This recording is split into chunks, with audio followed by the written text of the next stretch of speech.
4.2.8. Preparación para la ejecución de la prueba de rendimiento. En este punto vamos a ver las principales actividades para preparar la ejecución de la prueba de rendimiento. Esto significa que nosotros ya nos encontramos en un punto que estamos a punto de ejecutar, ¿vale? Pero antes de ejecutar vamos a coger y vamos a hacer ciertas preparaciones. Destacamos 3 puntos. Son de hecho los que destaca el ISTQB. 1. Configurar el sistema sujeto a prueba. 2. Despliegue el entorno. Y 3. Configurar las herramientas. Respecto al punto número 1. Configurar el sistema sujeto a pruebas. Esto significa que vamos a tener que preparación de datos, vamos a tener que realizar o preparar el hardware, el software o distintas configuraciones de red. Al final es preparar todo aquello que nosotros vamos a utilizar, ¿vale? Sobre todo enfocado en estos puntos.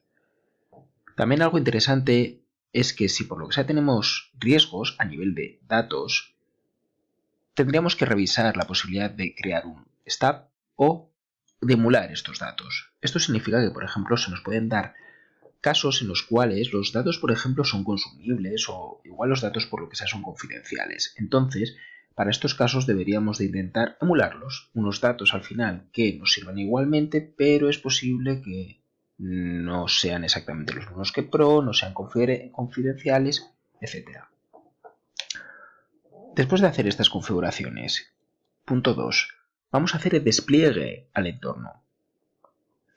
Podemos pensar que lo mejor sería hacerlo directamente mediante el entorno productivo. Pero claro, aquí surge un problema, que es que como en otras veces hemos comentado, realizar las pruebas en un entorno productivo nunca se debe de hacer porque, por ejemplo, utilizas un entorno en el cual los mismos usuarios también están utilizando y por lo tanto, dependiendo cuál sea tu prueba, puede repercutir en este entorno productivo, tanto a nivel de carga, imaginaros, haces una prueba de estrés y por lo que sea, pues esté saturando de más.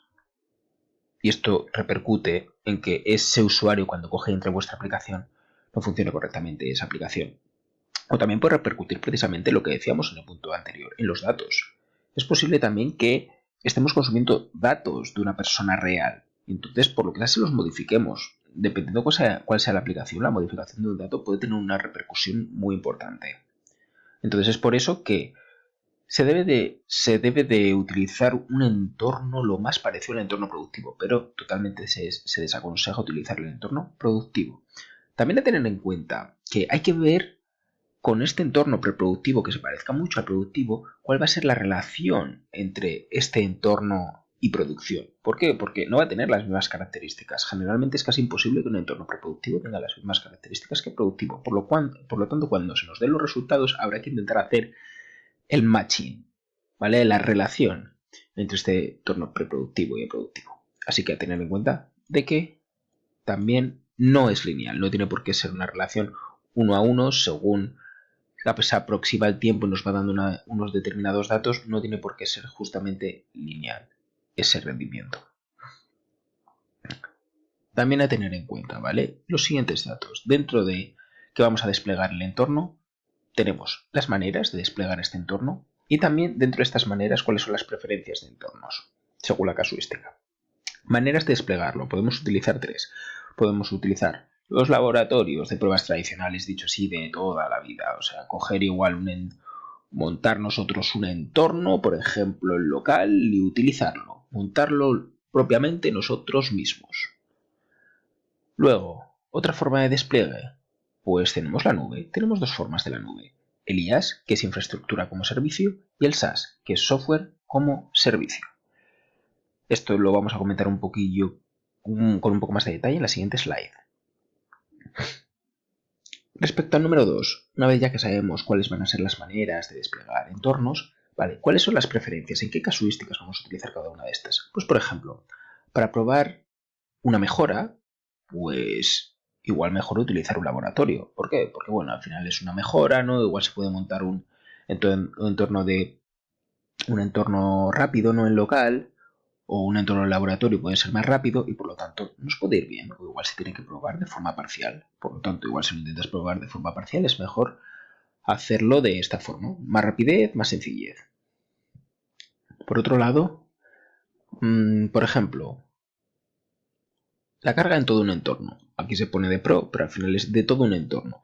Pues igual lo mejor es utilizar la nube. ¿Por qué? Porque la nube también te permite crear entornos con más configuraciones y seguramente más capacidades para ese entorno, como te permite hacer estas configuraciones más fácilmente o más complejas, ¿no? Que se puedan adaptar mejor para tu prueba de rendimiento, pues igual la nube puede ser una buena opción.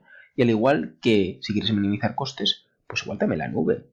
¿Por qué? Por lo mismo, porque también te permite no darle menos vueltas a la creación de este entorno y a la configuración. Una nube al final, sabes, también tienes la posibilidad de expandir la cantidad de núcleos que puedes utilizar, la cantidad de las capacidades que puede utilizar ese entorno y incluso igual levantarlo y bajarlo más fácilmente. Por lo tanto, puede ser una opción, ¿vale? Se aconseja la utilización de la nube para esto. Por último, tenemos el punto 3. Configurar las herramientas de generación y monitorización y asegurarse que recopila toda la información. Importante. Al final es eso. Vamos a buscar que funcionen correctamente y por lo tanto también, aparte de que ejecuten los hilos correctamente y haga la monitorización correctamente, de que los datos los recopile correctamente. Entonces, 3 puntos a tener en cuenta. Dentro del número 1, que según el enfoque, claro, lo que acabamos de decir, hay que configurarlo adecuadamente. También en qué sentido, ¿no? No solo pensemos en bien, hay que configurarlo, no pensando en, no lo sé, pues quiero tantos hilos en tanto tiempo. Pensemos también en enfoques según el entorno o el tipo de prueba o la tecnología que se va a utilizar. Todo lo anterior que hemos ido aprendiendo en este curso. ¿En qué sentido? Por ejemplo, usuarios de varios países, igual la configuración que tienes que hacer es mediante múltiples puntos deslocalizados. Igual lo que tienes que hacer incluso es que estos usuarios se ejecuten desde España y se ejecute también desde Venezuela y se ejecute desde China, desde Estados Unidos. ¿Por qué? Porque igual para esa aplicación necesitas, o sea, es una aplicación igual internacional y van a entrar personas de varios países, por lo tanto esto va a ser mmm, más realista en tu prueba de rendimiento. Así que es algo a tener en cuenta hasta qué punto vas a necesitar que se configure de esta forma. Al igual que lo mismo, si vamos a necesitar varias máquinas de generación de carga, es posible que con no sea necesario, por lo tanto necesitamos tener más. Por último, como tercer punto, para validar que la prueba está generando carga o que se obtienen resultados, ya sabemos que hacemos la monitorización, pero suele ser común también ejecutar una prueba de forma manual para comprobar que estos resultados que se están obteniendo. ¿Esto qué significa? Que tienes tu herramienta de monitorización y te va dando unos resultados, ¿no? Habrá que ver cuáles son exactamente las limitaciones de esa herramienta de monitorización, pero suele ser común tener, por ejemplo, el script de JMeter que tú tienes en tu local, coger, pulsarle con un solo hilo, no una sola ejecución, una sola iteración, y ver qué resultados te da. Si, por ejemplo, la prueba te está dando continuamente, nos sirve los dos, tanto 200 como un 400, pero imaginaros, nos está dando todo el rato no sé, un 400, un 400, un 400, y tú la ejecutas y te da un 200, ya es raro. Nos deberíamos empezar a plantear hasta qué punto lo que estamos viendo en la herramienta de monitorización es correcto. ¿Vale? Igual puedes volver a ejecutar y a ver si te sigue dando, ¿sabes? Esos mismos resultados. Lo suyo es que esté alineado. Si te está dando 400, entonces tú ejecutas tu script en local y te sigue dando un 400. ¿Por qué? Porque lógicamente tú estás ejecutando un hilo sobre un sistema que ya está saturado. Y esto suele ser muy típico para validar que eso que tú estás comprobando, sabes si que estás visualizando sea correcto, que esos resultados, igual que estás viendo a tiempo real, sean correctos, sea un bien, estoy cargando y estoy sobrecargando o cargando o creando cargas sobre mi sistema. Aparte de esto es un punto extra que no viene en el ISTQB, pero considero muy importante que se sepa. Es información complementaria sobre SIAS, PAS y SAS. Sobre los distintos modelos que hay para disponer de un sistema. Entonces, esto lo considero importante porque en el examen de ISTQB te van a poner siempre una pregunta, te van a poner siempre un examen en el cual sea práctico. Entonces es importante saber si te encuentras en alguno de estos sistemas ¿vale? De estos modelos. Entonces, son modelos de responsabilidad compartida en cloud y sirven para definir qué parte corresponde al cliente y qué parte al proveedor que proporciona el servicio.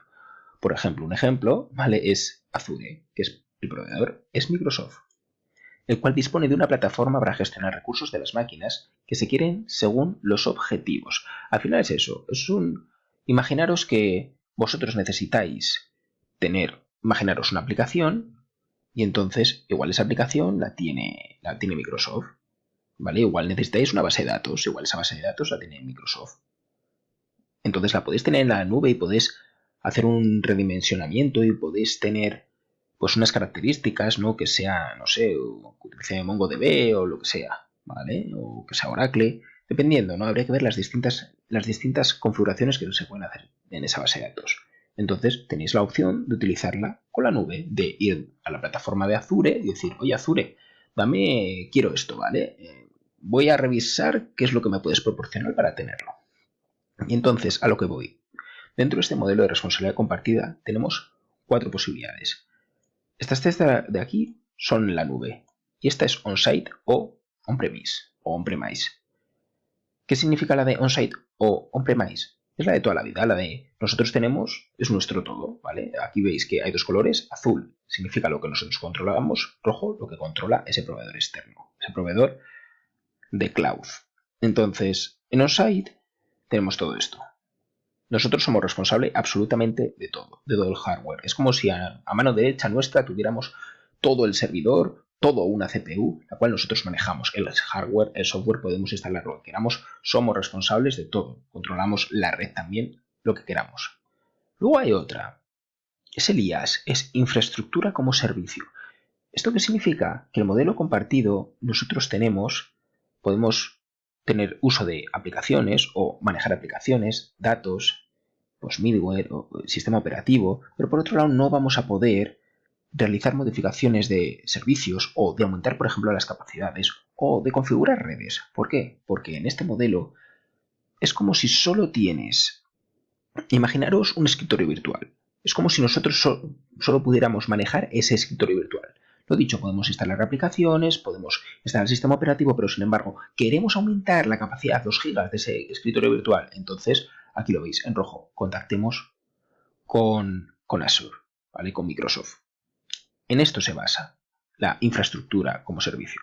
Podemos controlar esa parte de la infraestructura, aunque no todo. Es como si controláramos, dicho así, el software, pero ya el hardware no lo controlamos, ¿vale? Porque el hardware lo tiene Microsoft. Otra que tenemos, el PaaS, es plataforma como servicio. Y entonces aquí es como si imaginaros que dentro de ese escritorio virtual tuviéramos una aplicación. Entonces, esa aplicación y esos datos, ya lo veis aquí, es lo que nosotros vamos a poder controlar. Vamos a poder controlar las configuraciones, vamos a poder hacer evolutivos sobre esa aplicación o manejar los datos de esa aplicación, pero no vamos a poder hacer nada más. ¿Por qué? Porque no vamos a tener acceso al escritorio remoto o al servidor sobre el cual se encuentra esa aplicación. Por lo tanto, ya veis, pues no vamos a poder controlar el sistema operativo, el runtime, ¿sabes? Lo mismo, los servers, los storage. Por último, el SaaS, software como servicio. ¿Qué significa? Como si directamente Microsoft nos proporcionara la aplicación y nosotros los únicos permisos que tendríamos serían como permisos de admin. Nosotros somos los administradores, no podemos hacer evolutivos sobre esa aplicación. Lo único que podemos hacer es configurarla. Es configurar o distribuirla, ¿no? Depende de lo que sea. Pero o poner carpetas, ¿no? O hacer distintas configuraciones para los usuarios, para que los usuarios tengan más o menos visión, o si es una base de datos, pues lo mismo, ¿no? Hacer más o menos configuraciones sobre esa base de datos, pero no podemos hacer ninguna de las acciones anteriores que sí que podíamos hacer.